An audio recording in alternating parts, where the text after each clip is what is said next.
Everyone, स्वागत है आपका हमारे यूट्यूब चैनल पर। तो दोस्तों, आज जो है हमारा आधुनिक इतिहास में विविध से भारत के वायसराय कंप्लीट करेंगे हम लोग। भारत के वायसराय बहुत ही इंपॉर्टेंट टॉपिक है। आप लिख करके लिख सकते हैं कि किसी न किसी एग्जाम में एक प्रश्न जरूर आता है, चाहे वायसराय से, उनके कार्यकाल से हो या संबंधित महत्वपूर्ण घटनाओं से हो। तो ये प्रश्न आपको मिलेंगे ही मिलेंगे किसी भी एग्जाम में जाकर के। देखिए, एसएससी के, रेलवे के, बिहार पुलिस के, बिहार दरोगा के, यूपी पुलिस के, यूपीएसआई के, आपको बीपीएससी के, बिहार एसएससी के, मतलब कहीं से आप जाकर के देखिए, एक प्रश्न आपको जरूर मिलेगा उनके कार्यकाल वर्ष का और इससे संबंधित जो भी घटनाएं हुई, जो भी उनके कार्यकाल में घटित हुआ या गठन किया गया, कोई भी पार्टी स्थापित की गई, वो सारे जो है आंदोलन हुए, विद्रोह हुए, ये सब जो है उनको उनमें से पूछा ही जाता है। तो चलिए इनको एक एक करके कंप्लीट करेंगे हम लोग ध्यान से। वायसराय और उनके वर्ष और संबंधित महत्वपूर्ण घटनाएं। तो चलिए, पहला है हमारा, चलिए, वायसराय जो कि लॉर्ड कैनिंग, प्रथम वायसराय भारत के जो हो गए वो लॉर्ड कैनिंग 1858 से लेकर के 1862 तक रहे। और इनके जो है महत्वपूर्ण घटना क्या हुई थी इनके समय। भारत का प्रथम वायसराय था, भारत में पहली बार आयकर लगाया गया इनके ही कार्यकाल में। भारत का प्रथम वायसराय तो बता ही चुके आपको, भारत में पहली बार जो है आयकर लगाया गया इन्हीं के कार्यकाल में। वहीं आगे देखेंगे, लॉर्ड एल्गिन प्रथम जो कि 1862 से 1863, और इनके समय जो है बहावी आंदोलन का दमन किया गया, बहावी आंदोलन का दमन। लॉर्ड जॉन लॉरेंस 1864 से 1869, ठीक है। इसके बाद प्रथम अकाल आयोग का गठन किया गया। लॉर्ड मेयो 1869 से 1872। इनके इससे संबंधित महत्वपूर्ण घटना जो है, आर्थिक विकेंद्रीकरण की नीति की शुरुआत तथा भारत में प्रथम जो है जनगणना 1872 में, और सांख्यिकी सर्वेक्षण विभाग तथा कृषि विभाग का गठन किया गया। और जो है आपको लॉर्ड मेयो, इनको जो है जनसंख्या का जनक, जनगणना के लिए इनको जनक भी माना जाता है, लॉर्ड मेयो को। थोड़ा इसमें कंफ्यूजन है, जनक को तो नहीं, मतलब इनके कार्यकाल में जो है प्रथम बार जनगणना किया गया था लॉर्ड मेयो को, वो देख लीजिएगा। स्टार्टिंग इनके ही समय किया गया 1872 में।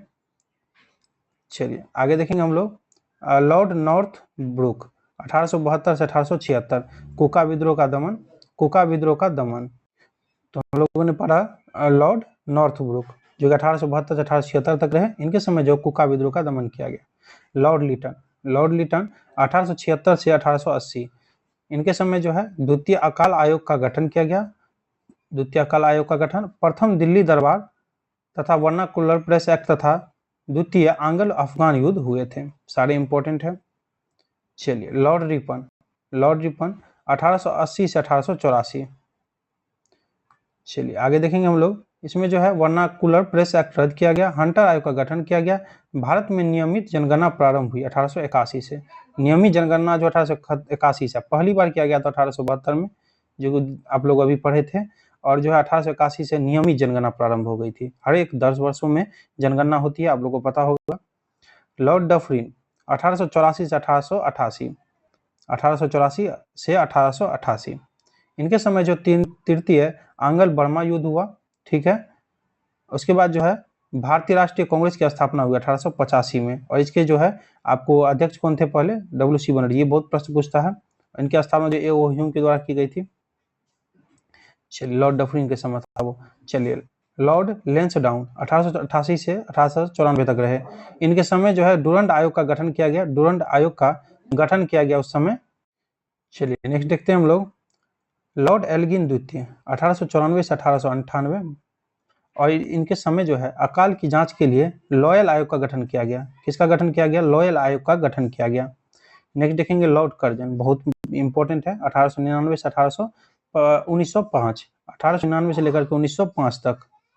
इनके समय जो है आपको तृतीय अकाल आयोग का गठन तथा बंगाल विभाजन किया गया 1905 में। ये तो बहुत इंपॉर्टेंट है, सभी को पता होना चाहिए। तथा तृतीय आयोग का गठन भी किया गया था इन्हीं समय में। चलिए, लॉर्ड मिंटो द्वितीय 1905 से लेकर के 1910 तक, लॉर्ड मिंटो द्वितीय 1905 से लेकर 1910 तक। 1906 में मुस्लिम लीग की स्थापना तथा भारतीय परिषद अधिनियम 1909 व मार्ले मिंटो सुधार अधिनियम सांप्रदायिक निर्वाचन प्रणाली का आरंभ किया गया। तो द्वितीय दिल्ली दरबार तथा कांग्रेस का विभाजन किया गया। चलिए, लॉर्ड हार्डिंग द्वितीय इंपॉर्टेंट है, 1910 से लेकर के 16 तक। बंगाल विभाजन रद्द किया गया। तृतीय दिल्ली दरबार तथा प्रथम विश्व युद्ध किया गया इसी समय, 1914 में पहला विश्व युद्ध हुआ था। चलिए लॉर्ड चेम्सफोर्ड 1916 से लेकर के 1921 तक। इनके समय जो होम रूल लीग की स्थापना 1916 में जो हुई थी, और भारत शासन अधिनियम 1919, मॉन्टेग्यू चेम्सफोर्ड सुधार, रोलेक्ट एक्ट हुआ, जालियांवाला बाग हत्याकांड, प्रांतों में 2 शासन आरंभ तथा असहयोग आंदोलन की शुरुआत की गई थी। चलिए लॉर्ड रीडिंग 1921 से लेकर के 1926, देखते हैं इनको। इनके समय जो चोरी चौरा कांड हुआ की घटना हुई, काकोरी ट्रेन डकैती तथा स्वराज पार्टी की स्थापना हुई थी। चलिए आगे देखेंगे हम लोग लॉर्ड इरविन 1926 से लेकर के 1931 तक।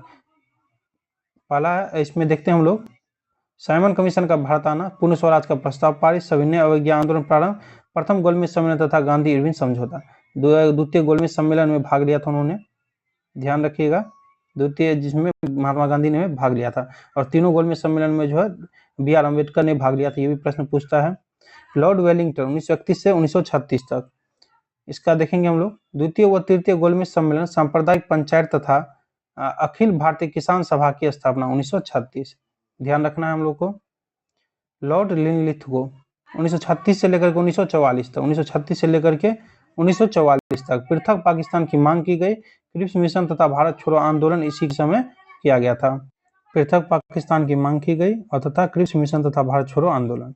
चलिए लॉर्ड वेवेल 1944 से 47 तक, 1944 से 47 तक, ध्यान रखिएगा। वेवेल योजना व शिमला सम्मेलन तथा भारत को स्वतंत्र करने की घोषणा 1947 में जो की गई थी, फरवरी 1947 में।